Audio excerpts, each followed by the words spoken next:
कुछ भी कर लीजिए, कितना भी समझा लीजिए, लोग हैं कि मानते ही नहीं है। अपनी सेहत को लेकर लापरवाह रहते हैं।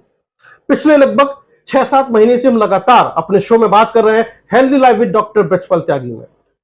स्वस्थ रहिए, खुश रहिए और अपने जीवन को सुरक्षित रखिए। लेकिन लोग फिर भी बीमार पड़ जाते हैं।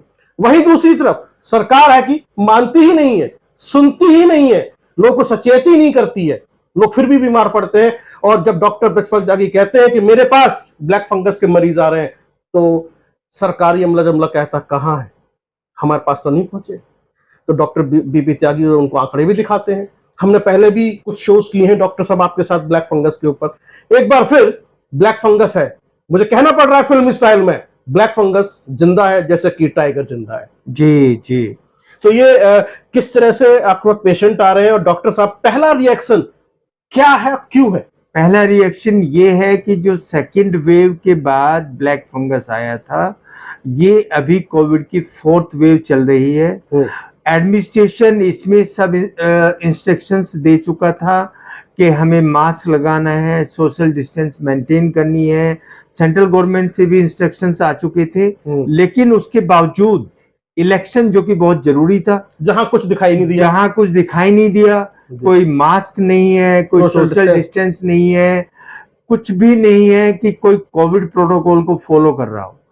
इलेक्शन वो बहुत जरूरी है, जान इतनी जरूरी नहीं है, सस्ती है जान। आदमी मरे आदमी जिए, इनको इलेक्शन से मतलब है। इलेक्शन होना चाहिए और इलेक्शन में भी ऐसा इलेक्शन होना चाहिए कि इनको अपनी पार्टी ही आगे दिखती है।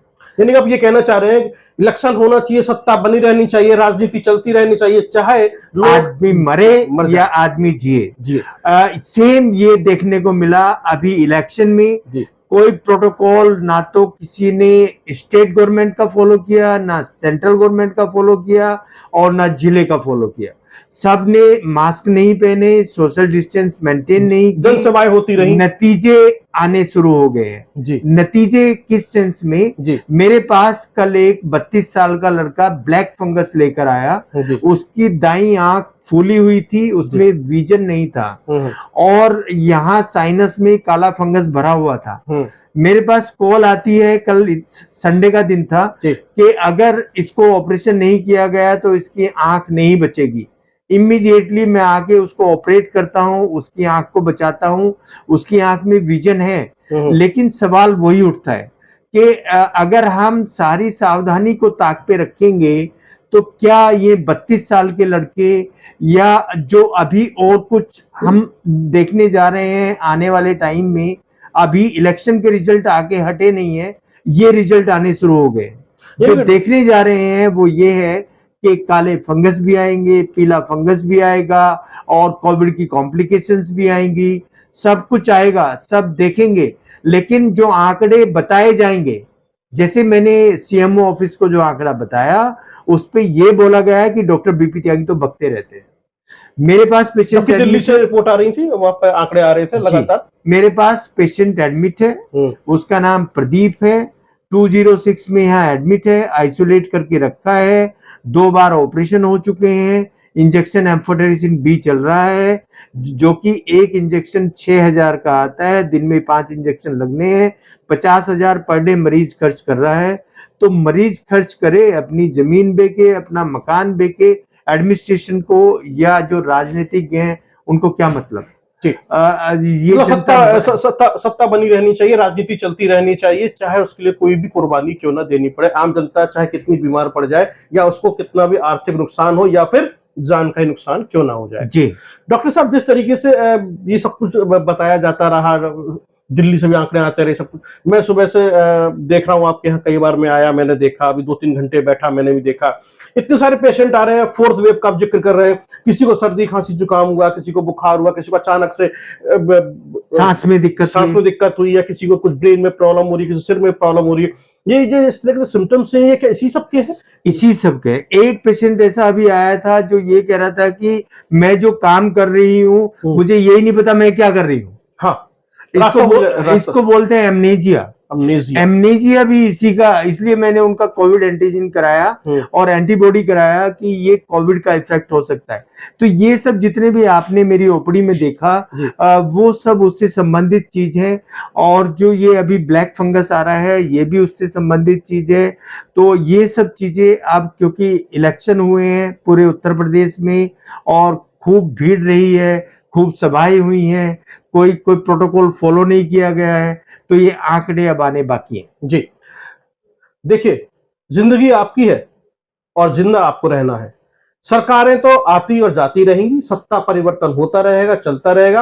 आप अपने वोट का अधिकार का इस्तेमाल कर सकते हैं, करना चाहिए, चाहे किसी भी सरकार आप बनाएं, लेकिन अपनी जिंदगी की कीमत पे नहीं। स्वस्थ रहिए, खुश रहिए, यही हम अपने हर शो में कहते हैं, healthy life with doctor Brajpal Tyagi. ये जिंदगी आपकी है, आपके पीछे आपका पूरा परिवार है। डॉक्टर साहब, चलते चलते हेल्थ मिनिस्टर ब्रजेश पाठक से आप क्या कहना चाहते हैं, और मनसुख मंडाविया से भी जो सेंट्रल मिनिस्टर में है? मैं सिंप्लीफाइड वे में ये कहना चाहता हूं कि ये बता दिया जाए जनता को क्या कोविड प्रोटोकॉल फॉलो करनी है या नहीं करनी है, क्या डाटा है, कितना अभी कोविड है, कितना अभी ब्लैक फंगस आने वाला है, ये चीजें बिल्कुल क्लियर कर देनी चाहिए। क्योंकि जैसा वेव 2 में हुआ था जी, ऑक्सीजन की कमी से लोग मरे थे, तो सदन में बोल दिया गया कि ऑक्सीजन से हमारे यहाँ एक भी आदमी नहीं मरा है जी। तो ये सब चीजें बाद में वो सब ढकी जाती हैं, लेकिन जितना नुकसान सेकेंड वेव में इस कोविड ने किया है उतना नुकसान की भरपाई शायद कभी जिनका आदमी गया है वो नहीं कर पाएंगे।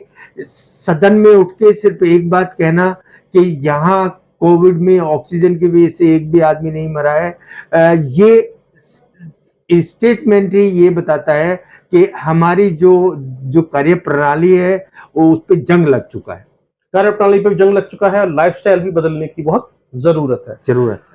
तो डॉक्टर साहब, बहुत बहुत धन्यवाद, आपने हमसे बातचीत की ब्लैक फंगस के बारे में। तो एक बार फिर मुझे कहना पड़ रहा है, ब्लैक फंगस जिंदा है और ये वापस नहीं जाएगा, सिर्फ आपको सावधान ही रहना पड़ेगा। यदि सावधान रहेंगे तो आपका जीवन सुरक्षित रहेगा। सरकारों के ऊपर भी भरोसा कीजिए, लेकिन इतना भी मत कीजिए, आंख बंद करके भरोसा मत कीजिए। अपने डॉक्टर पर भरोसा कीजिए, अपने आप पर भरोसा कीजिए, तभी आप स्वस्थ रह सकते हैं। बहुत बहुत धन्यवाद। देखते रहिए आप healthy life with doctor Brajpal Tyagi.